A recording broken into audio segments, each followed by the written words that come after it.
Welcome, everybody. We're here to bring you a very special episode 10. And our 10th episode, we're looking forward to engaging with the audience, engaging with our fans. More of that to come. But we're going to focus on some sports today. And we're going to focus today, our first topic is going to be on baseball. Why is it on baseball? Because the playoffs are coming up. And what does that mean? It means that things are about to get very exciting in baseball. Postseason baseball, there's nothing like it. And it looks like it's going to happen in October again, which is great, which is what we're used to. So I'm really excited to see that.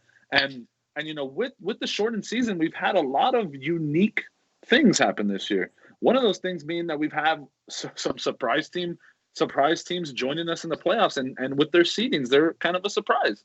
So, Mandy, what's your one surprise team this year that you're looking at in the playoffs? Well, they shouldn't be a surprise because if you watch our Major League preview show, I told you this team in the American League, right, had a chance to win the entire AL pennant. And guess what?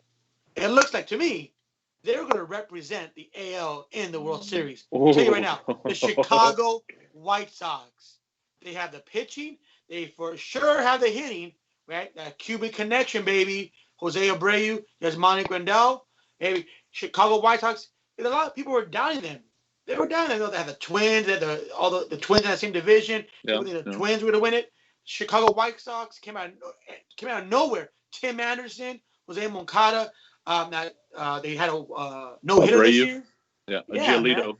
Dude. I agree with you, man. They're a surprise team. I think for them to represent the AL is pretty bold. I think I think the reason being, you saw kind of a preview of it today. Shane Bieber versus Giolito, which looks like it's going to be the first round matchup for the White Sox. And Shane Bieber outdueled Giolito, and the Indians won that game. So if the White Sox get down early in that series, it might be kind of tough for them to come back. But I agree. Last year they didn't make the postseason. This year they're a 2 seed. So big ups to you on calling the White Sox. Another surprise team for me on the other side, they're looking at being, I believe it's the 5th seed or the 6th seed, the Miami Marlins. And this is a team we joked about. Yes, a lot. We joked about them a lot, having no chance to make the playoffs, having no chance to win their division. They're in second in their division. They're making the playoffs, not even as the last seed. And they've been playing good baseball, above 500 baseball. Maybe it looks like Derek Jeter actually knew what he was doing with that front office. So Miami, it looks like they're gonna. They got the Cubs. Looks like round 1. I'm really excited to see what they do in that matchup. They have the pitching to win some games, man. They really do. They just got to tie some offense together, which they've been doing with their young ball players that not a lot of us know the names of. But yeah, surprise team definitely. The Miami Marlins making the playoffs. Wish I would have took that bet on the beginning of the year that we joked about, but I did not. So. Miami Marlins. And one thing we did talk about is with the new seeding, with the new formatting, you have a best-of-3 series in the first round, which is kind of scary, right? Yes.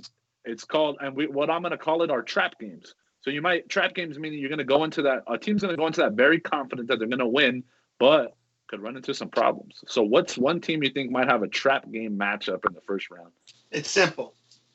It's going to be a in-state rivalry, right? Our hometown, Los Angeles Dodgers, best team in baseball, who I love. Yeah. Okay, but unfortunately, they might have a trap game, and you fans out there, you know exactly who I'm talking about. There's a huge possibility that first round 8 seed might be the San Francisco Giants. Yes, that's scary. That's a little scary because the Giants have played the Dodgers very well. They're in the same division. They've seen each other 9-10 times already.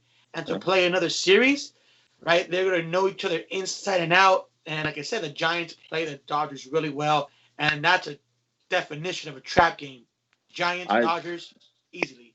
I agree. The Dodgers got to come ready early. They got to come ready in that series early, and they got to step on the throats of the Giants early. Otherwise, if you give the Giants life, that's a team that can take advantage of it. They can scrap together some runs. They can throw together some pitching and keep themselves in the ball games. The Giants are hanging around in the 7th, 8th, 9th inning. They're trouble, man. They really are. So I agree with you there. Another team that I think has another trap game is the other 1 seed, to be quite honest, is the Tampa Bay Rays. And the reason I say this is because the Rays are so used to being the underdog. They're so used to being the team that nobody expects anything from them. They're the wild card guys. They're the ones behind the Yankees, behind the Red Sox. But this year, they're the 1 seed in the AL. And they have some great pitching. They hit the ball well. They do a lot of things really well. But it looks like they're going to pull the card of the 8 seed Toronto Blue Jays, who hit the crap out of the baseball and have made some really good deals at the trade deadline to make their team a lot stronger. So, again, if the Rays don't come to play, you could see a potential 8 seed upset in the Blue Jays. And you know what? I wouldn't be surprised to see it with all the young talent that they have on that team. And I'd be actually kind of relieved to see the Blue Jays beat the Rays, to be quite honest. And so with the trap games, we have teams that come into this playoffs with very high expectations. So I know what you're going to talk about, and I think everybody has a very high expectations of the Dodgers. How do the Dodgers manage those high expectations, and how do they get through the playoffs with dealing with all of that? Just to take a famous quote from a very famous NFL owner: "Just win, baby. Just win, baby." The Dodgers. Look, it's simple. How to manage expectations? Just win. Yeah. Stop making it to the World Series. That's great. I love it. We get to watch you. People hate on you. Oh, you guys have never won a World Series. But guess what? We've made it. We made it to the World Series. Our fans are watching. We're in there October, Halloween, November. We're watching them play in the World Series, right? This year, we need to win. Man, we got Mookie Betts. We have the pitching staff. We have the bullpen. We have the hitters. We have the depth. We got to put it all together, and we just need to win. I agree. I 100% agree. And so I was telling you earlier, I kind of had a moment of realization, and I questioned the Dodgers. Why did they get Mookie Betts? They already have the best offense in the league. Why did they add another offensive piece? Why not pitching? Blah blah blah. I said that, right? And I realize why now. It's not to add more offense. It's not to add a really great right fielder.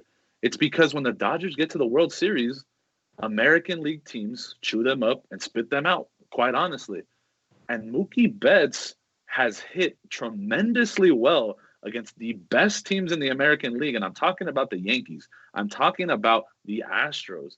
So I think the Dodgers brought a premier American League player to play for them in the NL because he has good experience against them and might be able to carry the Dodgers in that series just like he did when he was with the Red Sox. Now, the last 2 times the Dodgers made the World Series, you said that American League teams out-hit the Dodgers, right? Who was it? Who were those 2 teams? Boston Red Sox and the Houston Astros. And both those teams got suspensions and fines for what again? Yeah, allegedly cheating, right? I mean, they cheated. No, not allegedly, because they got caught. So there's no longer allegedly. No, 100%. They got fined. They got fired. Yeah, I mean, I get it, but like I said, I think Mookie Betts helps them against those American League teams going forward. And another team with a lot of high, lofty expectations is the other team who fell victim to the Red Sox, to the Astros, who could have met with the Dodgers in the World Series 3 times, is the New York Yankees. I have a lot of high expectations for the Yankees. I think that they have enough talent and they have enough hitting to get to the World Series, and I think that they should. And I think that once they get there, they have the pedigree of winning and should. But with the pitching woes that they've had, and they have had some pitching woes, but I fully expect the Yankees to manage these expectations the same way that you said. They have to win, and their performers, their primetime big money guys have to perform. Tanaka's got to be playoff Tanaka again. Debbie Garcia, who's a rookie, who's thrown really well, has to come and step into that rotation and be the 3rd, 4th guy for us. So I think if the Yankees can start to do that, rally behind Garrett Cole, rally behind their big guns, they definitely have a chance. Let's not forget that they do have the AL batting champ on that side and DJ LeMahieu. So definitely high expectations for the Yankees, but I think they can manage it. My opinion, your opinion on the Dodgers, I like it. We'll see what comes in the playoff time. It's going to be a little wonky with that many teams in and stuff. So moving on to topic number 2, which we had something similar to this in baseball, right?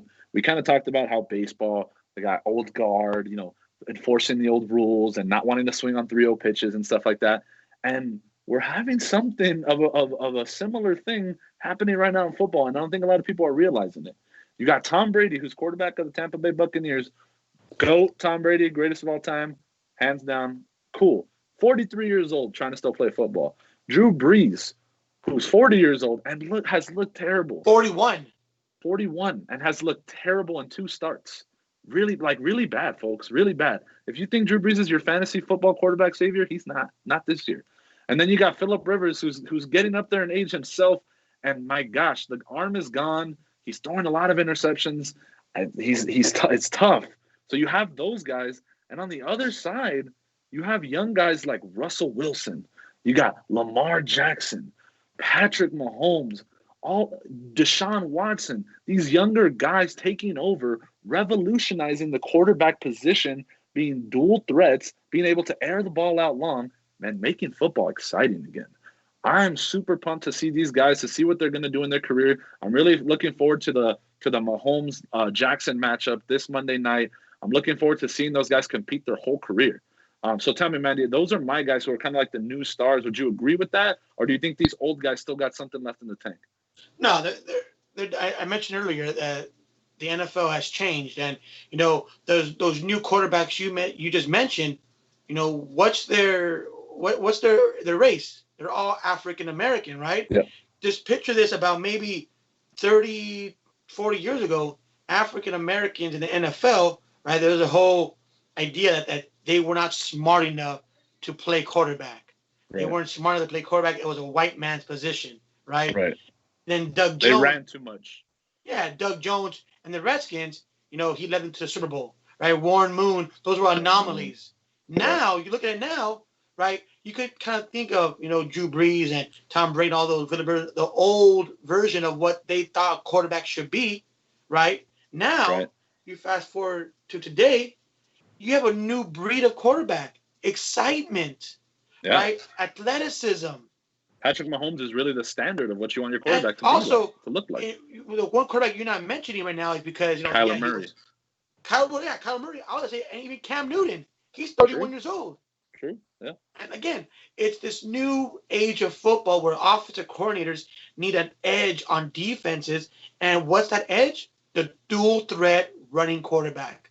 Absolutely, man. This new age of football is gonna have a bunch of points, right? A bunch of points, and it's gonna put defenses in a struggle, right?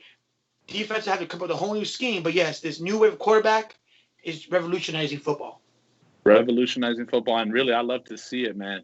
And one thing that it's also revolutionizing is fantasy football. So right now, we're going to get into a little 2 minutes of some fantasy football tips and tricks for you.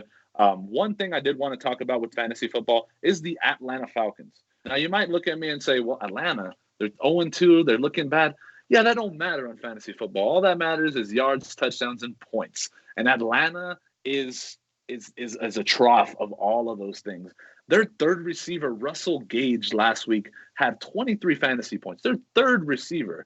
The only guy I would stay away from on the Atlanta offense right now, to be honest, is Todd Gurley. And you might not expect that, but Atlanta doesn't. They pass the ball really well, and when they run the ball, it's here you go, Todd Gurley, run into the line for 3 yards, and that's really what he does. Well, why are they 20 times a game? They're passing the ball a lot because they're down all the time. Because they're down a lot, baby. They're down all the time, meaning Matt Ryan is airing the ball out to Julio Jones, and really Calvin Ridley, my goodness, has been a revelation for them. He has just been the number one receiver in fantasy football by statistics. And Julio Jones is really he hasn't even come alive yet, and he will. I would say one guy to keep an eye on that I would get a piece of is Hayden Hurst. He's the Atlanta tight end, came alive last week. Also, Russell Gage, again, like a guy I mentioned, he might be someone to pick up on the waiver wire. But if you can trade for one of those Atlanta pieces, I would. Keep that in mind. I would, and I think it's important to do that if you want to win your fantasy football championship. Another team I want to talk about is the Seattle Seahawks. So Seattle has been lighting it up on the scoreboard. It doesn't matter who. DK Metcalf, Gordon, Carson, Russell Wilson, Tyler Lockett, all of these guys have just been scoring a lot of points. One guy to keep in mind, if Carson does miss time, the backup was Rashard Penny last year, but I think it's going to be Carlos Hyde with the way that they're splitting the carries. So he might be a guy to handcuff if you have Carson. If you think Carson might get hurt, you might want to hold on to him if you have an extra spot. But again, another thing about Seattle, you want to start some guys who are playing against Seattle. You look at their last 2 games. They played the Patriots last week. Cam Newton had 35 points. Julian Edelman had 179 yards, is the most yards he's had in a single game. Mind you, he played with Tom Brady for about 10 years. He broke that in 2 games with Cam Newton. And then, of course, they played the Falcons last week, who, of course, the Falcons guys went off again against the Seattle Seahawks. So definitely play the matchup there. I think that's being overlooked because Seattle has had this vaunted defense for a long time, but I don't think it's that anymore. Speaking on things that I don't think is really there anymore, me and Mandy were having a conversation on, is the Rams offense elite again? Because I would Wait, say say that again? Is the Rams offense what? Elite again. Elite. I like that word, elite. I hope you do. But 2 years ago, the Rams were elite, and I would say that they were elite, scoring points like crazy. You wanted any piece of that offense, that you could get in your fantasy lineups. Are they elite this year? I don't think so. What? And that's my opinion. I really don't think the Rams offense is back like we think they are back. They have capitalized off a lot of turnovers in Philadelphia and would turn those into points. That's not going to happen every week. They put up 20 against Dallas, who's not the best defense. They're an okay defense. They're not the best defense. They put up 20 against Dallas, and the numbers are kind of there. You definitely want to start Robert Woods. Sometimes I would say you might want to spot play Cooper Kupp. Malcolm Brown is kind of one of those guys who he had a good week 1, didn't really have a good week 2. I think he got hurt. You got Darrell Henderson back there now, and Cam Akers is kind of like, who do I choose here? Fantasy wise, I'm not in love with the Rams, and the reason you can point to that is I'm not a big Jared Goff fan. I don't think Jared Goff is great. I don't think he's a really great quarterback. I think he's a very system-based guy. Given the right opportunities, he could thrive. But I don't think the Rams offense is elite and back. I'm going to wait and see with the Rams. I'm going to very much wait and see. From 2 years ago, when they went to that Super Bowl, let me just remind you, they went to the Super Bowl 2 years ago. Yes. Great offense. They have the entire nucleus back from that team. And they're 2-0 right now. And what is everyone saying about the Rams? Who was their best offensive player that year? From that from the Super Bowl team. Well, I guess you could say it was Todd Gurley, but it was Todd Gurley. He was an MVP candidate. They don't have that type of back anymore who's going to come out of the backfield and catch. Because you got to remember that season, and that year when they went to the playoffs, Todd Gurley did not play. Right, and I went to that game against the Cowboys where Malcolm Brown rushed for 140 yards against the Cowboys. Oh, yeah, and I'm not talking about playoff Rams. That's a different story because I'm talking fantasy stuff. I don't think the Rams is an elite fantasy offense again. Tyler Higbee last week gave me 28 points or something like that. Right, Tyler Higbee did, but I'm talking about the Rams offense as a whole. Robert Woods, week 1, had 2 touchdowns and all his yards, and last week had a rushing touchdown. So their Cooper Kupp had 8 catches for 85 yards. I mean, I don't know. Yeah, like I said, their offense is above average, and they're a lot better than they were last year. I just don't. I'm not ready to call them like they're not a top 5 offense to me right now. They're not. I got it. I would give it to Seattle. I'd give it to Baltimore. I'd give it to Kansas City. Baltimore has one guy. Baltimore does not have one guy. They got Marquise Hollywood Brown. They got Willie Snead, who catches passes for them. Mark Andrews, who's an elite tight end. Lamar Jackson, and 3 legitimate running backs on that team. Okay, you can't have a fantasy team with 3 legit. You cannot say you have 3 legit running backs on one team. Well, I would start Mark Ingram, but I would definitely. J.K. Dobbins in his first game had 2 touchdowns, so I think you can safely say you can roster all 3 of them. He just said, you got 3 running backs on one team. I'm saying that they're an elite offense because of their 3 good running backs. That's what I'm trying to tell you. Like I said, J.K. Dobbins had 2 rushing touchdowns in week 1. He's worth the roster spot. When the Rams go back to the Super Bowl, I know we're all going to say, oh, Mandy was right. Mandy's, oh my gosh, Mandy, you're great. I know. Just give it time. Time will tell. Again, I'm saying the Rams offense isn't elite like it once was, but hey, we still got believers in the room, and I'm happy for you. I'm really happy for you.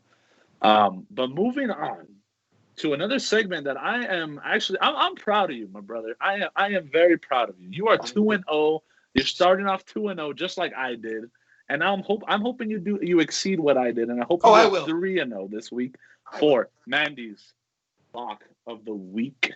So Mandy, your lock of the week comes to us on another Sunday matchup between the Philadelphia Eagles, the 0-2 Philadelphia Eagles, versus the 0-2 Cincinnati Bengals. One team's got to win. And I believe the spread is +4 in favor of the Bengals, meaning that the Bengals are the underdogs. Who do you got in this one and why? Philadelphia. Take Philadelphia. Their record 0-2 is skewed because they last week they played against one of the best teams in the NFL, the Rams. Oh God. Okay. Philadelphia has a very, very good rush defense. Agreed. They're going to force Joe Burrow, rookie quarterback, to again throw. What did he throw like last week? 80 passes last week. Well, he has 91 in 2 weeks combined. So That's pretty ridiculous. much. Yeah, 56. When a team becomes one-dimensional like the Bengals are, and they're not even good at it. Philadelphia's a veteran team. Okay, they came back on the Rams. The Rams were up by I think like 21, and the Eagles came back. Eagles are going to demolish Cincinnati with that rush defense. They're going to be all over Joe Burrow. Philadelphia Eagles, even though I say demolished, okay. Take the money line. Take the money line. Take the money line. Eagles money line, okay. It's going to be a lock. Eagles money line. Joe Burrow, he's not going to be able to throw another 45 passes. I guarantee you that halfway through the season, his arm is going to be like a pitcher, icing all day. It's not a good look. I agree with you on most of those fronts, but yeah, I think the Eagles are really banged up offensively. They don't have like their first 3 starting wide receivers, which makes it tough on Carson Wentz, but he dealt with that last year. So I think that they'll be okay. I don't know if they win by 4, but I think they win the game at the end. I think they find a way to beat the Bengals for sure. Like you said, a veteran squad. And who knows? Maybe Carson Wentz doesn't do so hot. We see some Jalen Hurts. That'd be kind of fun. But on the underdog side, you're picking a team that you picked as the underdog before, but you're picking against them this week. You got Coastal Carolina versus Campbell University. The spread is a pretty big one. They're giving Campbell 35.5 points. So it's an underdog, so I assume you're taking Campbell with the points. So Campbell is what you call an FCS school, formerly 1AA. So they don't play, in big boy football, Division I football. They're Division I, but lower level. But Campbell University, very interesting. Okay, they played 2 games against Division I top tier opponents. Yeah. Okay, they not top tier, but just FBS Division I schools. Yeah. Yeah, they're Division I school also, but anyway, they lost by 1 to Georgia Southern, who's not bad in the Sun Belt. They lost by 1. Okay. To Georgia Southern. And Campbell University, man, they're going to go ahead and give Coastal Carolina all they could handle. Okay, this Campbell team, they could be scared of Campbell University, of Coastal Carolina. Okay, they already played against 2 FBS schools. This is their 3rd one. Yeah. And you can give me 35.5 points, 5 touchdowns. Give me Campbell University to lose by 24. Okay, I like it. I like the pick, and I hope they cover. I might just take them myself. So definitely got some good things going there. Hopefully that Mandy's lock goes 3-0. We're hoping that we get you a little bankroll going there. But as I mentioned early in the show, it is our 10th show. It is a show that we are going to be interacting with you, the fans, the followers. So today, instead of having an athlete come on the show and tell us about why is the Next Man Up and things like that, we had our fans of the Next Man Up show be a part of the show. We had our guy Kennedy. He goes by many nicknames such as the Ram Lord, Junkyard Soldier the God, Ken the Godsend, a lot of different things. He runs his own podcast called the Ramcast. So we had him on to do some trivia on various different things in sports. And also the second guest we had on was a good friend of ours. We've known him for a very long time. An awesome guy, recent cancer survivor, heart transplant survivor, just a very awesome guy, former coach, and just a guy who gives back to the community constantly. Our guy who has a up and coming YouTube channel called Coach Mike. Our guy Mike Young, and he did a lock for us. So he picked what his lock was going to be, for a futures bet on the Yankees.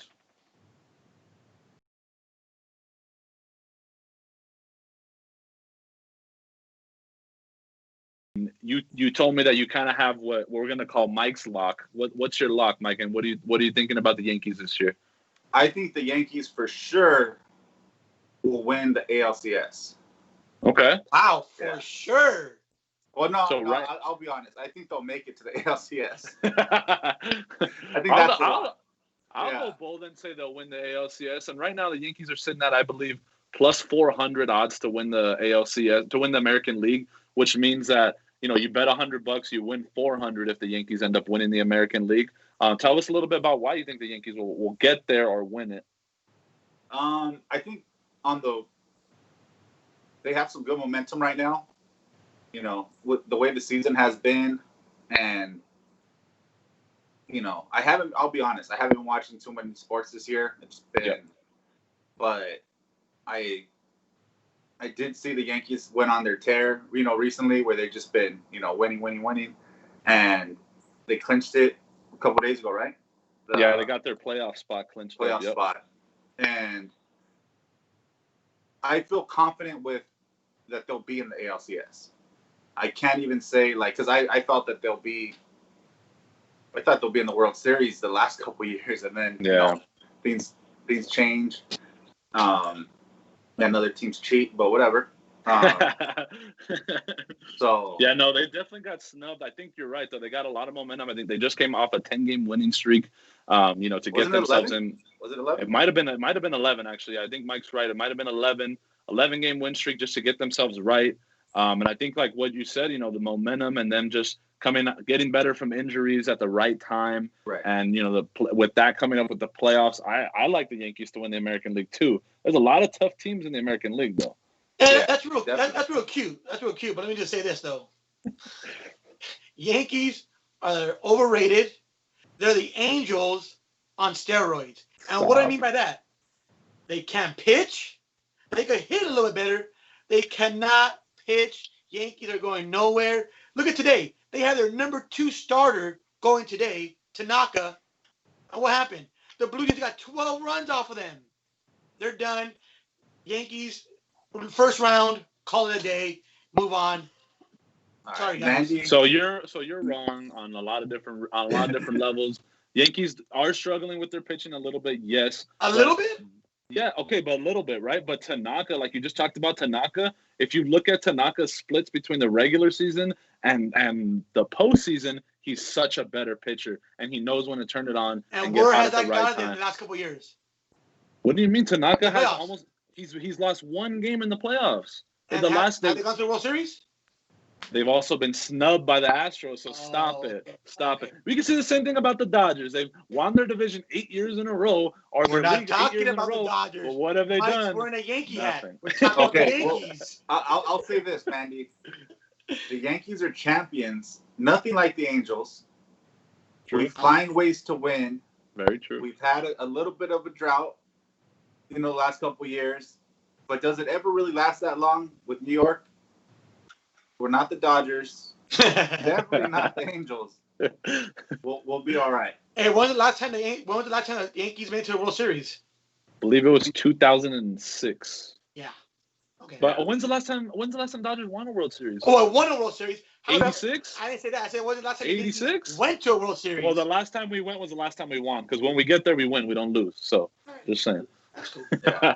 We would have done a lot better if the Astros weren't cheating. I agree, and I would have loved to have seen some Dodger-Yankee matchups, and I hope we see one this year, man. So, we won't. You know what? I'll be honest. I'll be very frustrated if they go. I think they have a good chance, both teams, to make it to the World Series this year. But I'll be so pissed if they go this year because I won't be able to watch it there. True. Very true. Very true. That's a good point. Don't worry about Mike. You can save your tickets, get it next year, and maybe possibly the Dodgers Yankees can make it next year because this year it ain't going to happen. We'll see. It ain't gonna happen this year. We'll see. Hey, we'll see. I already put some money on the Yankees to win the American League. I made a futures bet already. Locked in Mike's lock a little bit early. So if you're watching and you kind of like what we're saying as opposed to what Mandy's saying, make sure you lock in the Yankees now before the odds change, before they start actually winning in the playoffs, and get ahead on some teams and then put themselves in a better position to get. And if you put a bet on the Yankees to make it to the World Series, you're just donating money to your bookie or to FanDuel, whatever it is. Stop. Thanks for the donation, guys. Thanks, Mike, man. That was cool. All right, thank you guys for having me on. Yeah, so, Mike, it's you, man. Coach right. Mike Young, right? Coach Mike Yeah, Young. Coach Mike Young.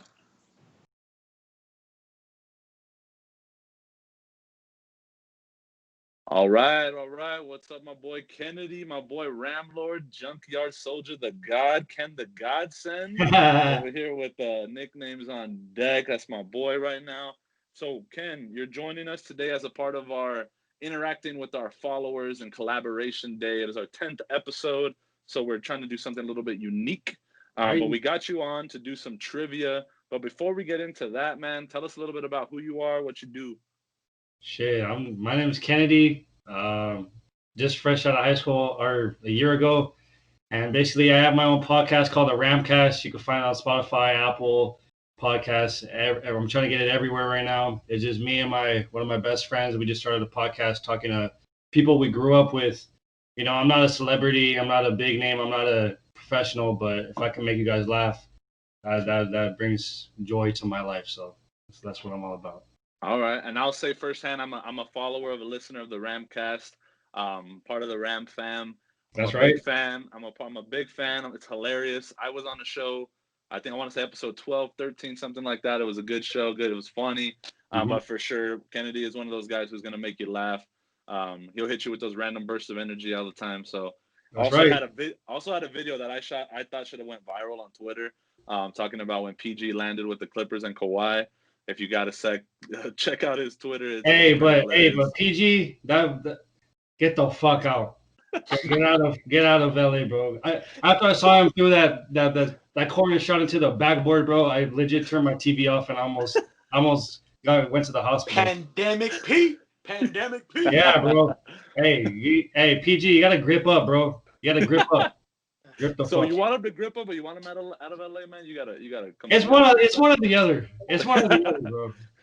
So you're a Clipper fan, my boy, and you said, oh no, I'm saying right now, I'm wondering if you can name me some guys, not from this year's roster because they blew up, but from last year's roster when they were the 8th seed. Can you name me 5 guys from last year's roster? Yeah, I mean, we had Shea Gilgeous-Alexander. I had my freaking jersey. It's number 2 right now. People think it's Leonard, but when I turn it around, it's Gilgeous-Alexander. I like the rainbow. And Patrick Beverly. You can't say that or what? There's Landry. Yeah, that works. There's of course Trez. There's what was it? There was Danilo Gallinari. There was Tobias Harris for the half of the year. There was Boban for the half too until they got. Oh, drop him, Boban. Yeah, and then I grew up, with the fucking when I remember Wesley Johnson got fucked up by James Harden, and then of course, we have Blake Griffin, but that was in last year. The guys previous Blake Griffin, of course CP3. You have all those. JJ Redick was a cool guy. Jamal my boy's been a fan. My boy's been a fan for a minute. You got the 5. I'll give it to you. You got the 5. And here's a little bonus for you, man. Here's a little bonus for you. So your guy Pat Bev, what college did Pat Bev go to? Arkansas. Oh, Arkansas. He's got the college too. All right, my boy. This guy thinks he's real good, huh? This guy. All right. So now it's my turn though. Now, see, I'm glad my brother asked the whole college question because that's my specialty. College. Ram fan. You say you're a Ram fan too, right? I got 5 Ram guys. Tell me what college he went to. Jared Goff. I don't know what the wait. No, wait. He went to one shit. I don't even know, bro. To be honest with you, with the Rams, listen, the Ram has always been my favorite animal. Ever since 8th grade, I've been infatuated with the animal. Then they came to LA, like 2 years ago, 2 years ago or some shit? Yeah. When they came to LA, I was like, damn. So I pay attention now. But when it was 2012, that's when I fell in love with the Ravens. But then I stopped watching football. And then now the Rams. So I got it. So you're a bandwagon Ram fan, so you don't know what's going on. Yeah. Sounds good. All right. Yeah, so basically. I'm not even going to ask my questions because if you don't even know where Jared Goff went to college, then we're good then. Over 5. Yeah. Sounds good. Can you name 5 current Ram players? What we have fucking Jalen Ramsey, right? You have Okay. 99 Aaron Donald. You have Cooper Kupp. You have well, I don't know if I can say Jared Goff. Oh, obviously, Jared Goff. Yeah, I don't know what that. And then who else you got? You guys shish. No, I don't even. What is Clay Matthews still on the Adam Rams or no? Woodward, Robert Woods, Yeah. Brown, Cam Akers. Honestly, the players that I learned are from Madden when it comes to football. They just switch up every year, so I'm not even too sure. I like you. You're honest. I like you. Hey man, I'm not trying to be fake or whatever. You know what I mean? That's respect. Yeah, I appreciate it, man. Hey, that's respect, man. We appreciate you coming on, Ken. I know it was a short little segment, but we appreciate having you, man. And you did really good on your Clippers, bro. I was surprised that you even knew Pat Bev's college. That was pretty good. I see my boy Mo, the voice of God, is on. Do you want to ask one more trivia question, Mo? He's a big wrestling fan. Yeah. Well, I tried to. I mean, shit. I guess. New age. Yeah, newer. Oh, like recent, like last 10 years. No, like SmackDown versus Raw era. Yeah, like last. Yeah. So like, what, 2008, 7? Yeah, around that time. That's when, like, I stopped watching around the time fucking Jeff Hardy got kicked out by CM Punk. And then I started watching again a little bit when CM Punk did that pipe bomb. And then What does a CM and CM Punk stand for? Oh, that's a good one. Made or what? Chicago made. Yes, sir. Yay! All right, Ken. Hey, we appreciate having you on, my boy. And we'll be collabing in the future again. For sure. All right, Mando Dukes. Peace out.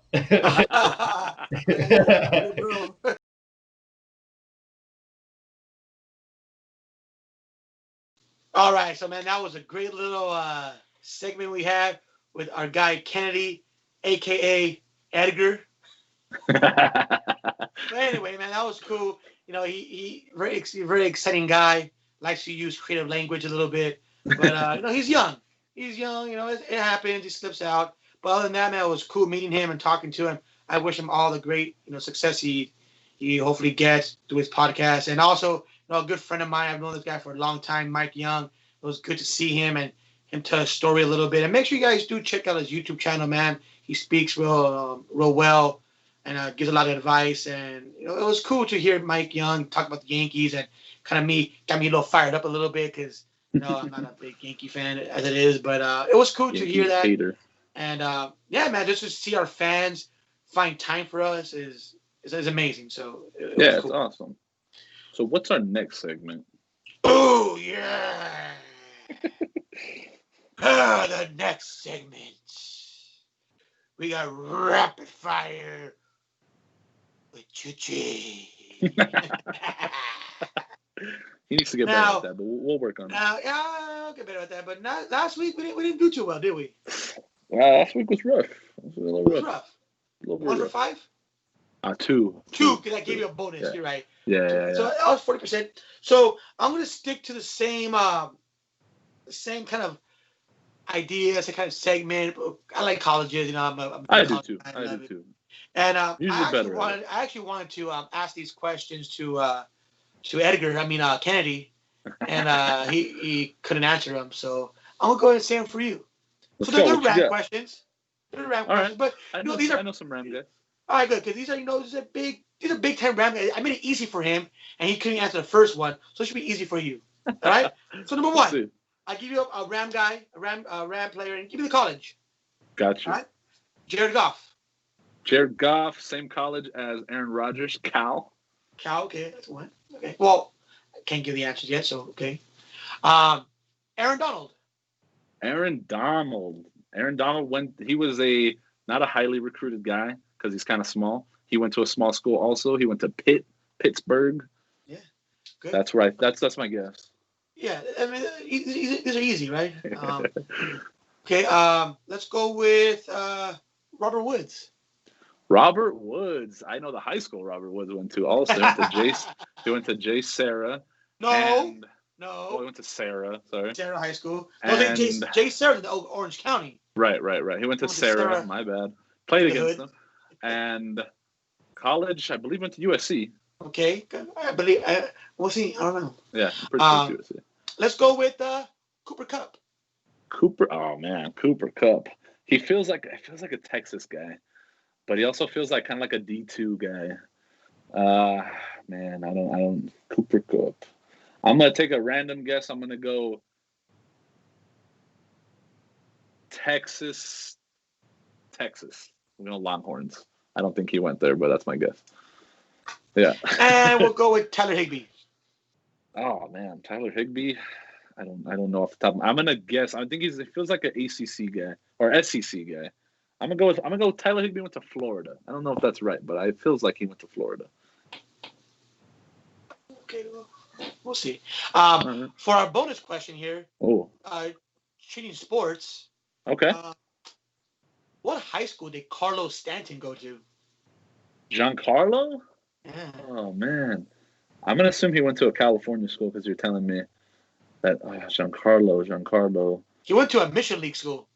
Went to a Mission League school. Man.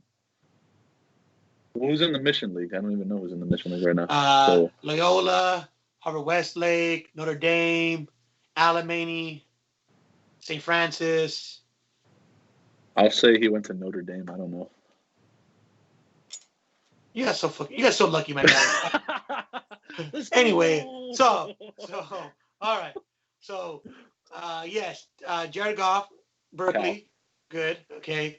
We said next was Aaron Donald, Pittsburgh, yes. Okay, and then we got Robert Woods, yes, USC. USC. Good. And the last two were wrong. Not even close. Cooper Kupp, where did he go? I don't even know. Cooper Kupp, you were right. He didn't go to a D2 school. He went to an FCS school. Okay. He went to Eastern Washington. Oh, okay. So did Max Crosby from the Raiders, defensive end. Oh yeah, I don't know who that is. Oh no, Eastern Michigan. He went to actually. Never mind. Okay. Never mind. And then Tyler Higbee went to Western Kentucky, a Hilltopper. Oh, nice. That's a good little tidbit right there. Yeah. And like yes, Giancarlo Stanton, he went to he started his freshman year at Verdugo Hills High School. And then Notre Dame said, yeah, this guy is good. We can't have him in our backyard not playing for us. And they plucked him out and put him at Notre Dame. So nice. So 4 out of 5. 4 out of 5, 8%. I think that's the best rapid fire score we've ever had. No, I got 100% one time. Oh, true. Yeah, that was lucky though. That was really lucky. So 4 plus 2 is 6. 6 out of 10 is 60% right now. 60%. Hey, we're trending up. We're trending up right now. We're trending up. I like it. So that was rapid fire. We did our lock. We did our guest stuff. Mandy, give me your takeaway for the week, man. What has this week brought you? What emotions has it brought you? Joy. Okay. Absolute joy. And the reason why it brought me joy is little by little, man, sports are coming back, right? Sports are coming back. But it's bringing me joy because today I had our first outdoor team practice with my girls' travel team, right? We've had this team since they were in 4th grade. Wow. Now they're 8th graders. And we all come from this little community right here in Eagle Rock. We're all all of us come from this little community here in Northeast LA. And today we've been out for about 4 months because of the whole pandemic. And today we had our first practice at an outdoor court. And out here in Los Angeles, Chuchi out there in Colorado, you don't see it now, but here in LA, there's rec and parks everywhere. There's outdoor courts everywhere, but all the rims are taken off. Yeah. We found this one rec center, and it's called Downey Rec Center out here by downtown LA. They actually have rims in the court, and we got on there, and we had a nice practice. We went over some offense, went over some defense, and just to have the girls together again with their own ball and just running sets. Oh, it was so great to see. It's bringing some hope that normalcy can come back real soon. The next step is to have indoor competitions, but that brought me so much joy. I love coaching so much, and it was great. Yeah, absolutely. What's the name of the team? Shout out to Northeast LA Evolution. Hey, shout out to the Nella Evolution. IG, Nella Evolution. Check them out on IG. Yeah, my takeaway is really similar, man. It's been a good week. I recently had some family visit me, and I'm going to have some more visit me here pretty soon. And again, that's what she's kind of said. It's touching on, we're getting a little bit back to normalcy. You've seen numbers go down and things like that. And an indicator of that always, to me, has kind of been sports. With whatever we've gone through in the country, we've had times where we've had to stop sports and for good reasons and take moments of silence and acknowledgement.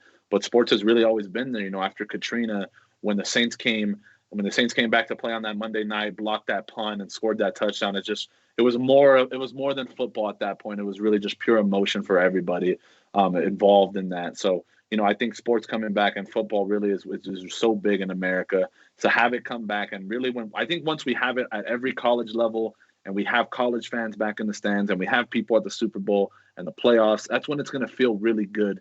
And I can't wait till we get there, because honestly, with all the bad stuff going on, with all the trouble going on in the world, sports has been a really much needed and wanted distraction to, take 3 hours out of your day to watch a game and feel some joy. So I'm excited for what's to come, and I'm excited for what has been so far. So, that was our show today. I hope you liked our viewer interaction.